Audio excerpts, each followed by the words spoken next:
যদি নতুন সংবিধান আলোকে নির্বাচন হয় তাহলে দিনদার শ্রমিক বুদ্ধিজীবী পরেশগার আজকে যেমন রাজপথে চেয়ারে বসেছেন, অধিকার আদায় করতে বসেছেন, আগামী বাংলাদেশে আপনারা আমরা একসাথে ধনী গরিবের কোনো বৈষম্য হবে না। নতুন সিস্টেমে নির্বাচন হলে গরিব দুঃখী মেহনতি মানুষ সামনের কাতারে কাজ করতে পারবে।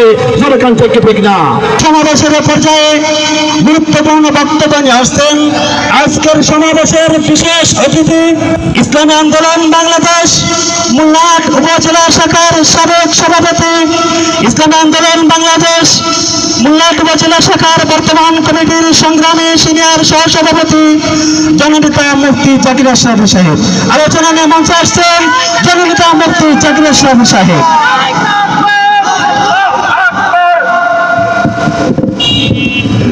আসসালামু আলাইকুম ওয়া রাহমাতুল্লাহি ওয়া বারাকাতুহু। الحمد لأهله والصلاة لأهلها।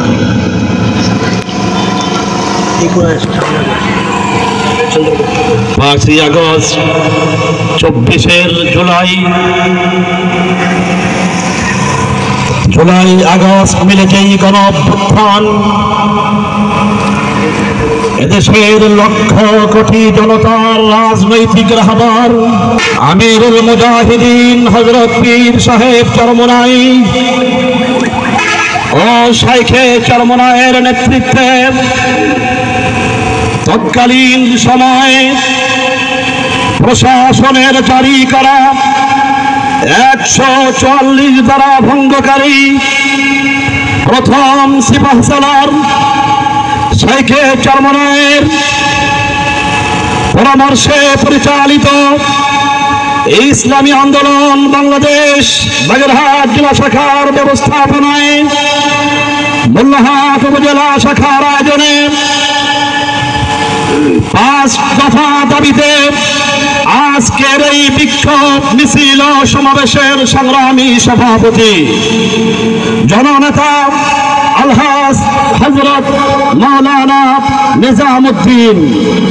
উপস্থিত আছেন ইসলামী আন্দোলন বাংলাদেশ, ইসলামী যুব আন্দোলন, ইসলামী শ্রমিক আন্দোলন, ইসলামী ছাত্র আন্দোলন, জাতীয় শিক্ষক ফোরাম, জাতীয় উলামা মাশায়েখ আইম্মা পরিষদ, জাতীয় মুক্তিযোদ্ধা পরিষদ, জাতীয় ইসলামী আইনজীবী পরিষদ সহ বিশেষত আমাদের অভিভাবক বাংলাদেশ মুজাহিদ কমিটির মোল্লাহাট উপজেলা শাখার সভাপতি, সাধারণ সম্পাদক, সদর সেক্রেটারি, ইউনিয়ন, ইউনিট, ওয়ার্ড শাখার সকল স্তরের দায়িত্বশীল আমার নেতা কর্মী ও বন্ধুগণ, সকলকে উপজেলা শাখার পক্ষ থেকে সংগ্রামী শুভেচ্ছা।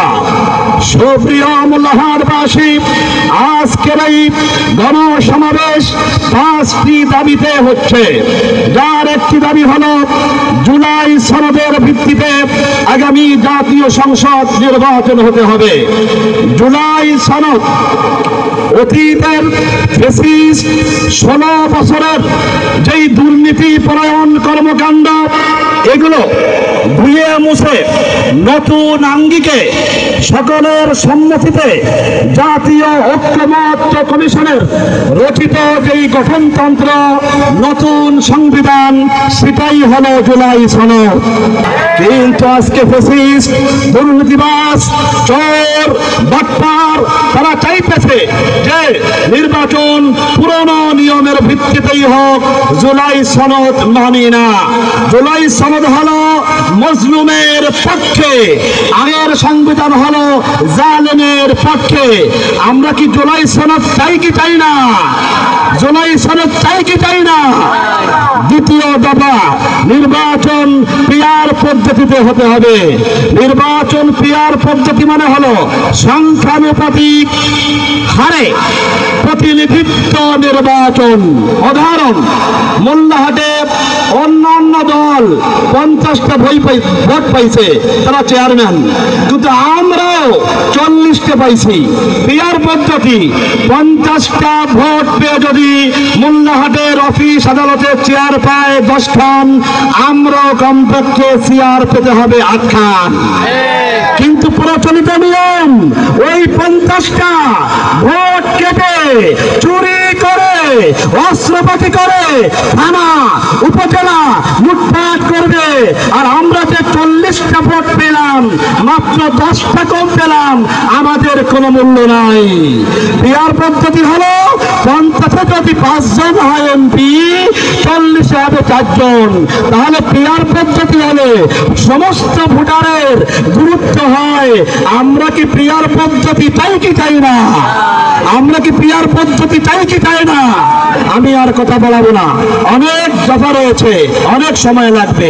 আমি বলতে চাই আমার প্রার্থী সম্পর্কে গত 2 সপ্তাহ ধরে দেখলাম শামীম ভাইয়ের ব্যাপারে ভুয়া কিছু মিডিয়া তার অতীত কর্মকাণ্ড নিয়ে তার ঐতিহ্যকে মেলান করার ষড়যন্ত্র চালাচ্ছে।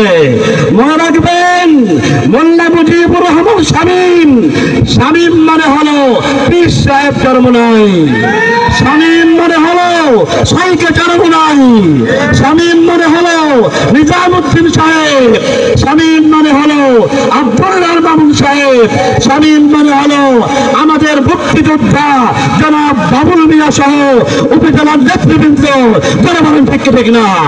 কাজেই শামীমকে নিয়ে ভুয়া মিডিয়ায় যদি কোন অপপ্রচার চালানো হয়, আমরা সেটা মানব না, বরং আইনি ভাবে আদালতের মাধ্যমে রাজপথে শামীমের পক্ষে আমরা দুর্বার আন্দোলন গড়ে তুলে এর সমুচিত জবাব দেব। রাজে ইনশাআল্লাহ। নারায়ে তাকবীর, নারায়ে তাকবীর। সভাপতি সাহেবের প্রতি অকুণ্ঠ সমর্থন রেখে, নেতৃবৃন্দের প্রতি শ্রদ্ধা রেখে আমি আমার বক্তব্য শেষ করার আগে বলি, দল যখন বড় হয় বিতর্ক তখন বাড়ে, ঠিক কি ঠিক না? এক সময় চরমনের প্রোগ্রাম করলে ডাকি আনা লাগতো, বুঝতো স্যার না তোমার হলো জিকির ফিকির করো, তোমাকে দলের কি বা মূল্য আছে? এখন দেখি যে আলহামদুলিল্লাহ নেতৃত্বের জন্য যখন বিতর্ক হয় বুঝতে হবে এটা হলো দক্ষতার ভিত্তিটাই বিতর্ক হয়, থেকে ঠিক না?